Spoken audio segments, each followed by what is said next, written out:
Hi, I'm David Cross, and thank you for joining me today to learn about how to protect your money from an irresponsible government. The headlines are everywhere. There's all kinds of talk about the coming economic crash or preparing for an economic collapse and how to survive. Today we're going to talk about some practical things you can do and not fall victim to fear. So why are people concerned? Well, the Federal Reserve has been printing a lot of money. I mean, a lot. How much money? A lot, a lot, a lot.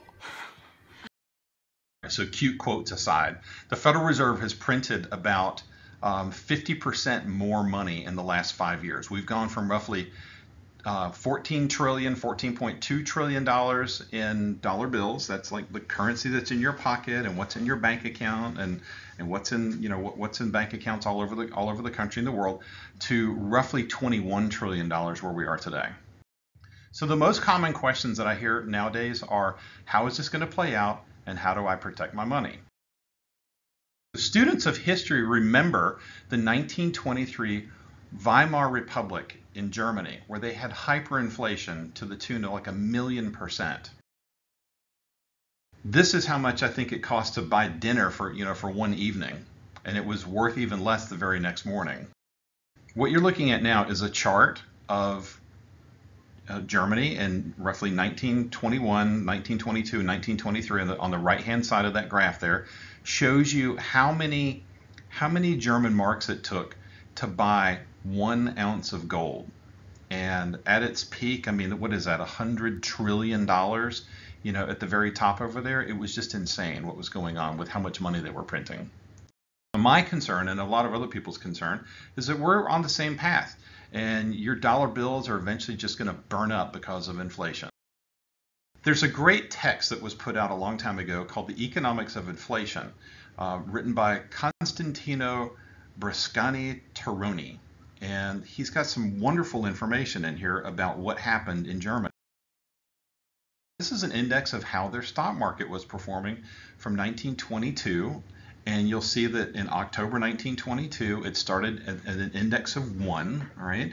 And by March of 1923, it was at 6.7. So it went up 6.7x, 6.7 times where it started out at. And if you look at the index number of wholesale prices, that went up 8.6. That's the third column on the bottom. And the cost of living index was 12.9.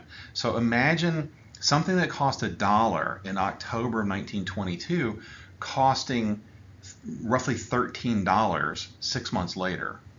That's the kind of inflation they were dealing with. So in the 3 months from January 1923 through March 1923, the German stock market went up it almost doubled from January through February. Then it dropped, and it looked like it was going to zero when it fell 31% the following month. It then went on to go up to 83 million, and that's the second column on the bottom. It says 83,005 or 085, and the little asterisk up there means that that you're supposed to add a bunch of extra zeros to the end. The German stock market at this time went on to go up 6,300,000%. I mean, it boggles the mind. But that's the effect that happens when governments are printing so much money. When it comes to investing your own money, you have 5 basic choices. You can invest in stocks on the top left, bonds on the top right. You can leave your money in cash, like putting money in a sock drawer, on the bottom left. On the bottom right, you're looking at real estate. You can go there, or right in the middle, you can use gold and silver. And a lot of people are using precious metals and thinking that precious metals is the only answer. And I don't think that's necessarily the case. I think it is a possible answer, but it's not the answer.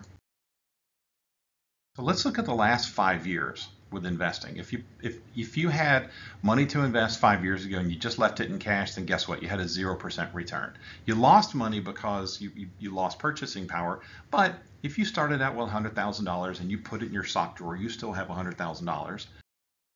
If you invested in stocks, and right now it's February 2000, or actually March 1st, 2024, if you invested in stocks, you're up 82% in the last 5 years. If you invested in short, or medium-term government bonds, you've actually lost about 9.5%. Yes, you made some interest, but the price of your bonds went down on average about 9%. Gold went up about 55% in the last 5 years, which is not too bad. Silver went up about 41 or 42%. Real estate investment trusts, they went up about 12.6%. Plus you got some dividends, so the total return's a little bit higher. But again, we're just looking at price appreciation. In the last 5 years, this is all the charts laid down on top of each other. So you can see in the last 5 years, your money has been best treated by being invested in stocks and by being invested in gold and silver. Real estate and government bonds and cash have done terrible. So now let's look at the money supply and the national debt. Since 1965, the United States debt has gone from basically zero, is what it looked like back then, to where we are right now at over $32 trillion. And it's just been a gigantic increase just in the last, just like in the last 5 years. The money supply, again, that's dollar bills and money that you have in your bank account, that's actually gone up along the same trajectory to right around $21 trillion. The debt is $32 trillion, the money supply is $21 trillion, and oh my gosh, look at that. They really closely correlate to each other. How have stocks done? Well, in the last 10 years, stocks have actually done very well. The United States debt in the last 10 years has doubled. I mean, take a look at that. It's gone from roughly $16 trillion to $32 trillion in 10 years. And a lot of it is what I would call credit card debt, where our government is printing money or spending money that they don't actually have, and they're paying for it on a credit card and hoping that they can collect money from you and me in taxes in order to pay it down in the future.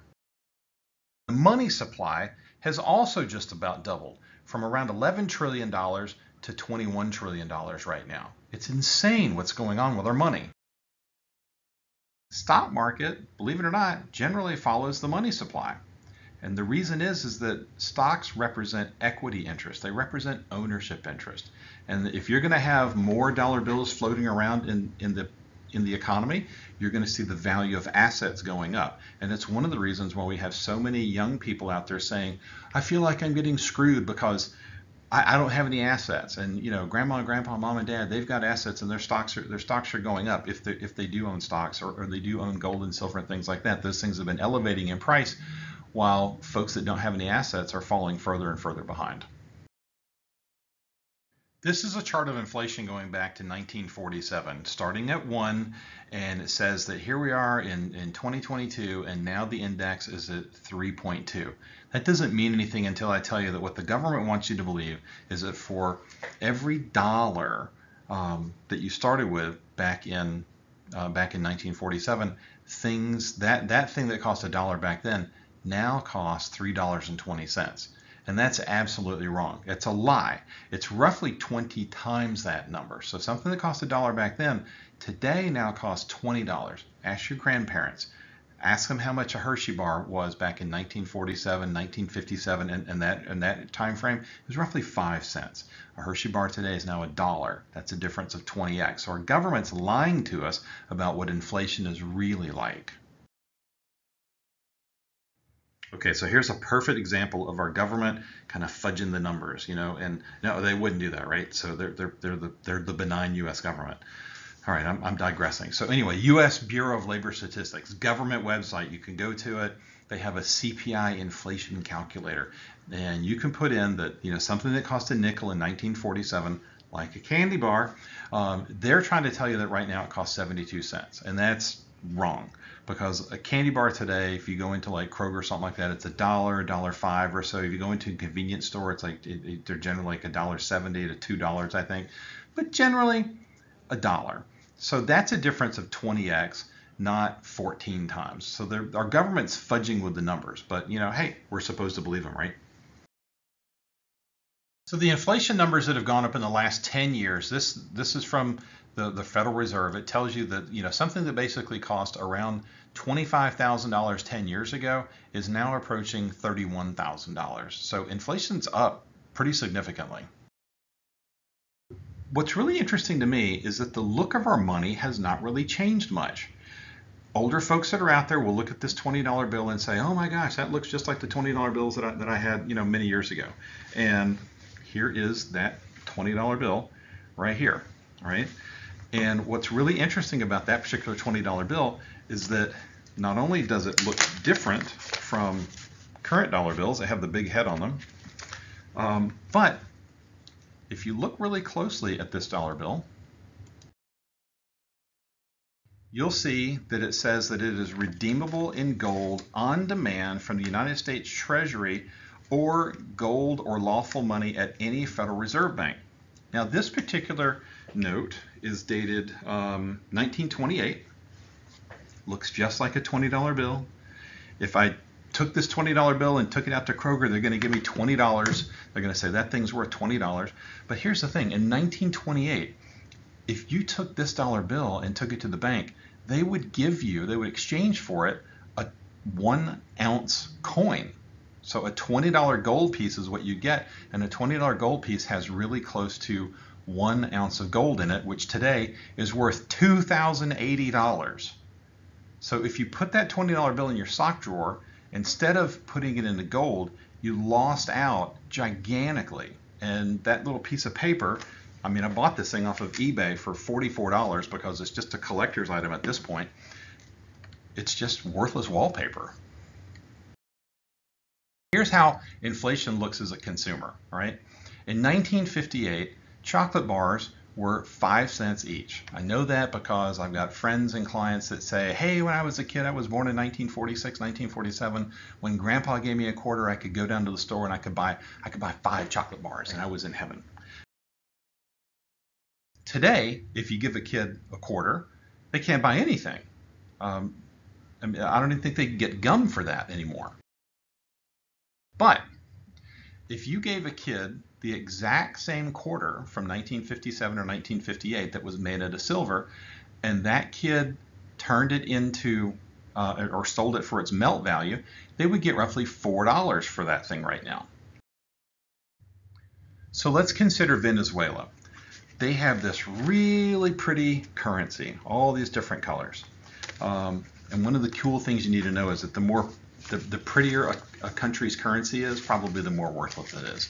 So in Venezuela, January of last year, if you had money to invest, you didn't know what to do, and you said, "You know what, I'm just going to stick it in the sock drawer and check it out on December 31st. Well, if you did that, the Venezuela government printed so many pieces of this beautiful wallpaper that your purchasing power declined by 73%. You still have the exact same number of bills. They just don't buy anything. They only buy 27% of what you had before. If instead you said, "Hey, I'm going to take that money and I'm going to go invest it in the Venezuela stock market," all right, which sounded really risky and terrible, all that kind of thing. But if you did, at the end of the year, you made 400%. Good grief. And it's going, I think it's still going up, every day right now because the government is printing so much money. If, on the other hand, you said, I want to compare, how, what the currency was valued at in dollars. 1 year ago, one single dollar bought 819,000 bolivars. Today, $1 buys almost 3.5 million bolivars. It's just crazy what's going on. And I think they've actually cut some zeros off of that. 1 year ago, 1 ounce of gold cost 1.35 billion bolivars. Today, it's over 6.5 billion. So again, it's more than 400% more. It's about the same appreciation as what occurred with the Venezuelan stock market. So let's learn from the past. In Venezuela, if you held your cash, it lost most of its buying power. It declined by 73%. If you bought a government bond, you lost about the same thing. If you put the money into stocks, your purchasing power was maintained because it went up roughly 400%, which was just enough to offset the decline in the purchasing power that was lost by the government printing so many of these things. If you bought gold, you got roughly the same return. If you bought real estate, you basically maintained your buying power, but the problem is, and you had some nice appreciation. The problem is that nobody has money to be able to buy anything because the economy is in such a world of hurt right now. So what do we do at U.S. Asset Management? We have a process for how we evaluate companies and investments where we're constantly looking at where is the money flowing. I'm a big believer in taking a look at stocks and viewing stocks like they are bread that you toss into the ocean or toss into the lake. And sometimes when you go down to the lake and you toss bread in the water, the fish come up and they just devour everything. And there's other times when you go out and you toss bread in the water, nothing happens. The fish are just not interested in what you're putting out there. So look at your loaf of bread as individual stocks. So a couple years ago, if you went down to the water and you were tossing Tesla bread into the water, the fish loved Tesla. They were eating up Tesla. The last 12 months or so, maybe like 6 or 8 months or so, if you're tossing Nvidia, that's a company that makes computer chips. If you're tossing Nvidia or Advanced Micro Devices bread into the water, the fish are devouring it like piranha. And those are the things that are hot right now. So we're constantly looking to see what companies' stock is in demand. Why is their stock in demand? It usually has to do with the fact that they're producing some type of product or too. We also keep tabs on what's happening with the pulse of the market. So we want to see what's happening. Are people extremely fearful? Are they extremely greedy? Where are we? So we have a process where we're looking at this information every single day, usually several times a day. And I have a young man that sits in the office right next to me over here, where his job is just to do nothing but evaluate stocks and look at how they're behaving to see how institutions are treating them. Are they buying these things and accumulating them? Or are they selling them out and getting rid of them?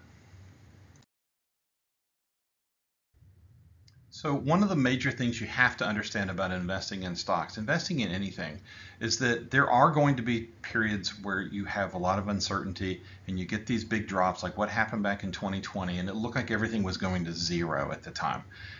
And people who panicked and sold out at that time and didn't get reinvested did not do very well, and they've lost a lot of purchasing power.